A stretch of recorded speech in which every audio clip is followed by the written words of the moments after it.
স্ত্রী স্বামীর কাছে কি কি কারণে তালাক চাইতে পারে, মানে একজন স্ত্রী তার স্বামীর কাছে কয়টা কারণে তালাক চাইতে পারে? আল্লাহ সুবহানাহু ওয়া তাআলা কুরআনুল কারিমে বলেছেন, আত-তালাকু মাররাতান ফাইমসাকুম বিমারুফিন আও তাসরিহুম বিইহসান। আচ্ছা, তালাক হচ্ছে দুইটা।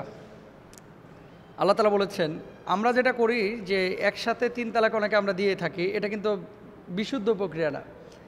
কোনো কারণে যদি সংসার ভাঙতে হয়, আপনি এক মিনস্ট্রেশনের সময় একটা দেবেন, দ্বিতীয় মিনস্ট্রেশনের সময় দ্বিতীয়টা দেবেন, তৃতীয় মিনস্ট্রেশনের সময় মানে পবিত্রতার সময় আর কি, মিন্সের পরের যে সময়টা, তৃতীয়টা দিবেন। এভাবে তালাকটা দিলে তালাক কার্যকর হয়।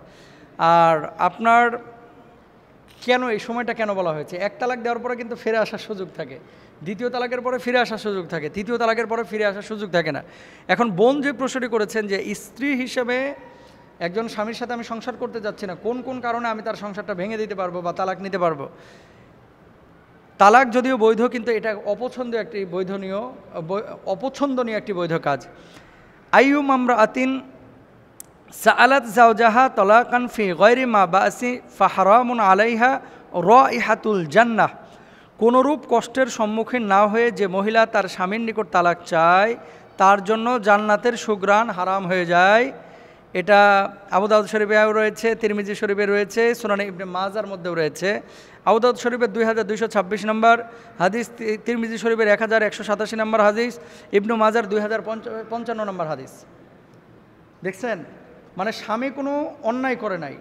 আমার কিছু মা বোন আছে বাংলাদেশে, স্বামী কোনো অপরাধ করে না, ওই যে আগে যার সাথে প্রেম টেম করতো, বিয়ে বাপমা দিয়ে দিছে, একজন স্বামীর সাথে উঠাই দিছে তার হাতে, এখন এই স্বামীর সাথে আর ভালো লাগতেছে না, কোনো কারণ নাই, সংসার ভেঙে দিতে চাচ্ছে। কারণ ছাড়া কেউ যদি এরকম সংসার ভাঙে, তাহলে সে মেয়ের জন্য জান্নাত হারাম, জান্নাতের গন্ধও সে পাবে না, এরকম হাদিসের মধ্যে আছে। এরপর আসেন, কোনো বাস্তবসম্মত কারণে উভয়ের পক্ষে যদি একসাথে বসবাস করাটা অসম্ভব হয়ে যায়, যেমন স্বামীর জেল হয়েছে 55 বছর, বিয়ে হইল 1 বছর, বিয়ের দ্বিতীয় বছরে এমন একটা অপরাধ করেছে যে আর জেল হয়েছে কয় বছর? 55 বছর। তাহলে এই মেয়েটা কি করবে 55 বছর? যৌক্তিকভাবেই সে তালাক নেবে। এরকম যদি কোনো কারণ থাকে, তালাক নিতে পারে। স্বামী এই বউকে রেখে বলেই গেছে যে আমি 30 বছর আর দেশে ফিরবো না, আমেরিকা চলে গেলাম, তাহলে বিয়েটা করলা কেন? অনেক বিদেশি এই প্রবাসী ভাইরা আছেন, আপনারা বিয়ে শাদী অবশ্যই করবেন, প্রবাস জীবনে যাবেন, তবে সারা জীবন যদি প্রবাসে থাকার ইচ্ছে থাকে, তাহলে বিয়েটা একবারে যখন দেশে আসবেন তখনই করেন। কারণ বিয়ের পরে বউকে ফেলায় থেকে এভাবে চলে যাওয়াটা এটা অসুন্দর। তবে জীবিকার তাগিদে আপনাকে যেতে হবে, এরকম মেয়ে বলেই বিয়ে করেন, তাহলে যে আমি বিদেশে থাকবো, 3 বছর পর পর আসবো, মেয়ে মেনে নিলে আপনি সমস্যা নাই। কিন্তু হোপ দিবেন যেই তো 2টা বছর খাইটে তারপরে চলে আসবো, আর বেশি দিন নাই রে জরিনার মা, তুই থাক, আর 2টা বছর পরেই চলে আসবো। 2 বছর করতে করতে 22 বছর কাটায় ফেলাইছে, এরকম কিন্তু অনেকে হয়। এই সমস্ত প্রতারণা করা যাবে না, এগুলো হারাম, ইসলামী শরীয়তে নিষিদ্ধ। দুইজনের দ্বিপাক্ষিক আলোচনার মাধ্যমে যদি এটা শুরু হয় যে তুমি আমাদের জন্য বিদেশ খাটতেছো, তুমি 3 বছর কে, তুমি 6 বছরও থাকো, আমার ইজ্জত আবরু আমি নষ্ট করব না, আমি আমার মতো ভালোভাবে থাকবো ইনশাল্লাহ, এরকম যদি মানসিকতা থাকে আলহামদুলিল্লাহ, কোনো সমস্যা নাই। আর যদি এরকম মানসিকতা না থাকে তাহলে সমস্যা। আচ্ছা, তাহলে ফাইন খিফতুম আল্লাহ ইউকিমা হুদুদাল্লাহ ফালা জুনাহা আলাইহিমা ফিমা ইফতাদাত বি তিলকা হুদুদুল্লাহ ফালা তাতাদুহা। অথবা যদি তোমরা আশঙ্কা করো যে উভয় পক্ষ আল্লাহর আইনসমূহ ঠিক রাখতে পারবে না, তাহলে উভয়ের প্রতি কোনো গুনাহ নেই যদি কোনো কিছুর বিনিময়ে স্ত্রী নিজেকে মুক্ত করে নিতে চায়। সূরা বাকারার 229 নম্বর আয়াতে আল্লাহ তাআলা এই কথা বলেছেন। এবার আসেন 2 নম্বর কারণ, যে সকল কারণে স্ত্রীর জন্য স্বামীর কাছ থেকে তালাক চাওয়ার অনুমতি আছে। 2 নম্বর বিষয়টা আমরা শুনি। 1 নম্বর, আল্লাহ অয়ুব, যদি স্বামীর মাঝে দৈহিক এমন কোনো ত্রুটি থাকে যার কারণে দাম্পত্য জীবনের স্বাভাবিকতা খুবই দুরূহ, স্বামীর শারীরিক সমস্যা, স্বামীর মানসিক সমস্যা, স্বামীর আর্থিক সমস্যা, এটা আজ হোক কাল হোক ঠিক হয়ে যেতে পারে। স্থায়ী এমন অসুস্থ হয়েছে যে এর ভেতরে মানে পুরুষত্বের কোনো চিহ্ন আর নেই, এরকম হয় অনেক সময়। এরকম যদি কেউ মানে অসুস্থ হয়ে যায়, তাহলে সেই স্বামীর উচিত স্ত্রীকে মুক্ত করে দেওয়া। আর স্ত্রী যদি বলে যে না আমৃত্যু তোমার সাথে আমি থাকবো, তাহলে এটা ইহসান, এটা ভালো আলহামদুলিল্লাহ। 2 নম্বর, আদামুল ইনফাক, অর্থাৎ স্বামী স্ত্রীর অত্যাবশ্যকীয় যে সমস্ত জরুরত ভরণ পোষণ দিতে অক্ষম হয়ে গেছে কে? স্বামী। স্বামী ফকির হয়ে গেছে, এখন বউ পালতে পারতেছে না, সন্তান সন্ততি পালতে পারতেছে না, বউয়ের সাবান দিতে পারতেছে না, তেল দিতে পারতেছে না, খাবার দাবার দিতে পারতেছে না, থাকার মতো একটা জায়গা দিতে পারতেছে না। এরকম যদি ফকির মিসকিন হয়ে যায় স্বামী, আর যদি স্ত্রী না থাকতে চায়, স্ত্রী তালাক চাইলে স্বামী তাকে তালাক দিবে এবং স্ত্রী সংসার ভেঙে দিতে পারে। তারপরে হচ্ছে স্বামীর দীর্ঘ সময় সফরের কারণে স্ত্রী যদি চারিত্রিক ক্ষতির সম্মুখীন হয়, সৌদি আরব গেছে 2 বছর পরে আসবে বলে, সুযোগ আছে 2 বছর পরে আসার, কিন্তু 2 বছর পরে আসলো না, 13 বছর পরে আইতেছে, যখন বুড়া হয়ে গেছে। বুড়া দেশে আসার পরে আর খালি খক্কর কক্কর কাশে আর ঘুমায়, আর বউকেও ভালো লাগে না, সন্তানকেও ভালোবাসে, মেজাজ খিটখিটে হয়ে গেছে।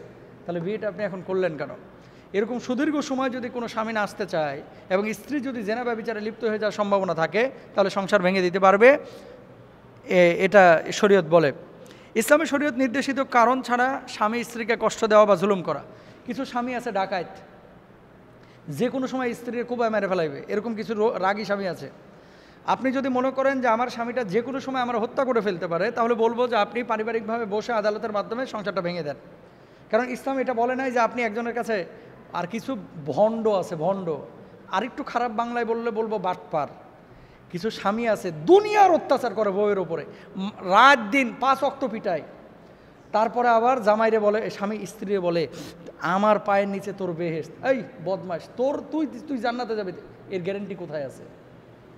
যেই স্বামীরা এরকম স্ত্রীদেরকে পেটায় তাদেরকে বলতেছে, বউ পিটানো এটা ভালো কাজ না, এটা কাপুরুষতা। আপনি যারা পেটাচ্ছেন এই মেয়েটা কারো মা, যারা পিটাচ্ছেন এই মেয়েটা কারো মেয়ে, যারা পিটাচ্ছেন এই মেয়েটা কারো কলিজার টুকরা রাজকন্যা। আপনি কারে মারতেছেন? সুতরাং বউকে মারবেন না, পিটাবেন না। কেন বলতেছে এই কথাটা?